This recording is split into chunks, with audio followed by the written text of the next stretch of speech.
ಉತ್ತರ ಕರ್ನಾಟಕ ಅಭಿವೃದ್ಧಿ ಆಗಲೇಬೇಕು.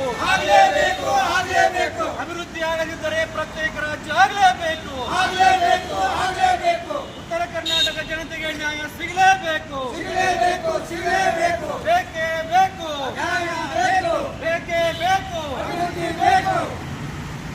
ಉತ್ತರ ಕರ್ನಾಟಕ ಜನತೆಯ ಹೋರಾಟಕ್ಕೆ, ಉತ್ತರ ಕರ್ನಾಟಕ ಜನತೆಯ ಹೋರಾಟಕ್ಕೆ, ರೈತರ ಹೋರಾಟಕ್ಕೆ, ಕೃಷ್ಣಾ ಮೇಲ್ದಂಡೆ ಯೋಜನೆ ಬಾಧಿತ ಸಂತ್ರಸ್ತರ ಹೋರಾಟ ಸಮಿತಿಗೆ, ಕೃಷ್ಣಾ ಮೇಲ್ದಂಡೆ ಯೋಜನೆ ಬಾಧಿತ ಸಂತ್ರಸ್ತರ ಹೋರಾಟ ಸಮಿತಿಗೆ ಬರೋ ಭಾರತ್ ಮಾತಾ ಕಿ ಕೂಡ ಹೋರಾಟಕ್ಕೆ ದನಿ ಎತ್ತಿದ್ರು. ಅವರು ಕೂಡ ನಮ್ಮ ಜೊತೆಯಲ್ಲಿದ್ದಾರೆ. ಇನ್ನೂ ಕೂಡ ಅನ್ಯಾಯವಾಗಿದೆ. ಅದಕ್ಕೆ ಎಲ್ಲ ಸಾಕ್ಷಿ ಇದ್ದೀರಿ. ಇವತ್ತು ಒಂದು ಎಚ್ಚರಿಕೆ ಏನು ಅಂತಂದ್ರೆ, ಸರ್ಕಾರ ಕಾಲಮಿತಿಯಲ್ಲಿ ನಮ್ಮ ಬೇಡಿಕೆಗಳನ್ನ ಈಡೇರಿಸದೆ ಹೋದರೆ ಇವತ್ತು ಈ ವೇದಿಕೆಗೆ ಮಂತ್ರಿ ಮಹೋದಯರಾಗಿರುವಂತಹ ಹರ್ಷದ್ ರಿಜ್ವಾನ್ ಅವರು, ಸಂತೋಷ್ ಲಾಡ್ ಅವರು ಮತ್ತು ನಮ್ಮ ರುದ್ರಪ್ಪ ಲಮಾಣಿ ಅವರು ಬಂದು ಮನವಿಯನ್ನು ಸ್ವೀಕರಿಸುತ್ತಾರೆ ಅನ್ನುವಂತಹ ಸೂಚನೆಯನ್ನ ಸರ್ಕಾರ ನೀಡಿದೆ. ಸ್ವೀಕಾರ ಮಾಡಲಿ. ಆದರೆ ನಂತರ ನಮ್ಮ ಬೇಡಿಕೆಗಳನ್ನ ಕಾಲಮಿತಿಯಲ್ಲಿ ಈಡೇರಿಸದೆ ಹೋದ್ರೆ ಇದು ಕೇವಲ ನಮ್ಮ ಒಂದು ಸಭೆ ಅಲ್ಲ, ಸಮಾವೇಶ ಅಲ್ಲ, ಇದೊಂದು ಎಚ್ಚರಿಕೆಯ ಗಂಟೆ. ಮುಂದೊಂದು ದಿನ ನಾವು ಉತ್ತರ ಕರ್ನಾಟಕವನ್ನ ಪ್ರತ್ಯೇಕ ರಾಜ್ಯ ಮಾಡೇ ತೀರ್ತೇವೆ ಅನ್ನುವಂತಹ ಎಚ್ಚರಿಕೆಯನ್ನು ನಾವು ನೀಡ್ತಾ ಇದ್ದೇವೆ. ಅದರ ಜೊತೆಯಲ್ಲಿ ಸಂಕಲ್ಪ ಏನು ಅಂತಂದ್ರೆ, ತಮ್ಮೆಲ್ಲ MLC ದ್ವಯರ ಸಾಕ್ಷಿಯಾಗಿ, ನಮ್ಮೆಲ್ಲ ರೈತ ಬಾಂಧವರ ಸಾಕ್ಷಿಯಾಗಿ, ಹೋರಾಟಗಾರರ ಸಾಕ್ಷಿಯಾಗಿ ನಾವು ಮುಂದಿನ 2028ರ ಚುನಾವಣೆಯಲ್ಲಿ ಇದೊಂದು ರಾಜಕೀಯ ವಿಷಯವಾಗುತ್ತೆ. ರಾಜಕೀಯ ಧ್ರುವೀಕರಣ ಆಗುವುದರಲ್ಲಿ ನಾವು ಸಂಕಲ್ಪವನ್ನು ಮಾಡಿ ಉತ್ತರ ಕರ್ನಾಟಕದ ಅಭಿವೃದ್ಧಿಗಾಗಿ ಯಾರು ಸ್ಪಂದಿಸುತ್ತಾರೆ ಅಂತವರನ್ನು ನಾವು ಆರಿಸಿ ತರುವಂತಹ ಒಂದು ಸಂಕಲ್ಪವನ್ನ ನಿಮ್ಮೆಲ್ಲರ ಸಾಕ್ಷಿಯಾಗಿ ನಾವು ಮಾಡ್ತಾ ಇದ್ದೇವೆ ಅಂತ ತಿಳ್ಕೊಂಡು ಈ ಮಾತನ್ನು ಹೇಳ್ತಾ ಇದ್ದೇವೆ.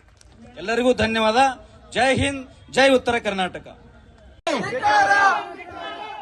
ಮುಂಜಾನೆಯಿಂದ ಸಾಯಂಕಾಲದವರೆಗೆ ಸ್ಪಂದಿಸಿದ ರಾಜ್ಯ ಸರ್ಕಾರಕ್ಕೆ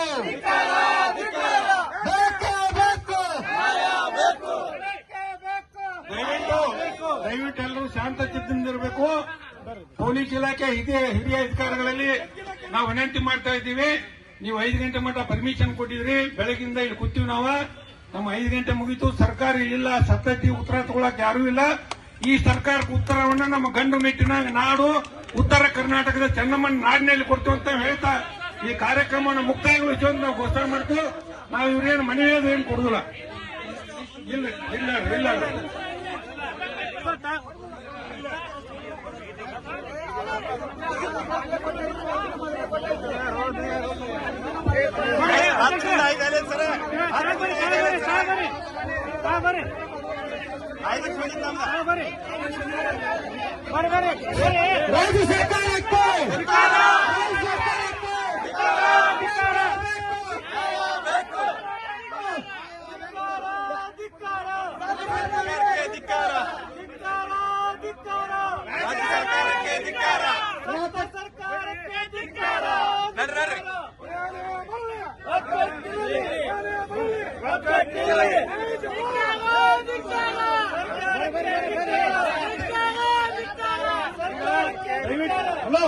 ದಯವಿಟ್ಟು ಎಲ್ಲರೂ ಶಾಂತಿಯಿಂದಿರಿ. ಯಾರು ಧಿಕ್ಕಾರ ಏನ್ ಅನ್ಬೇಡ್ರಿ.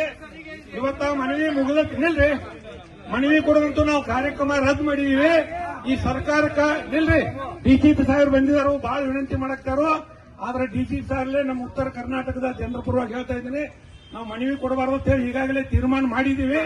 ಆದ್ರೆ ನಿಲ್ರಿ.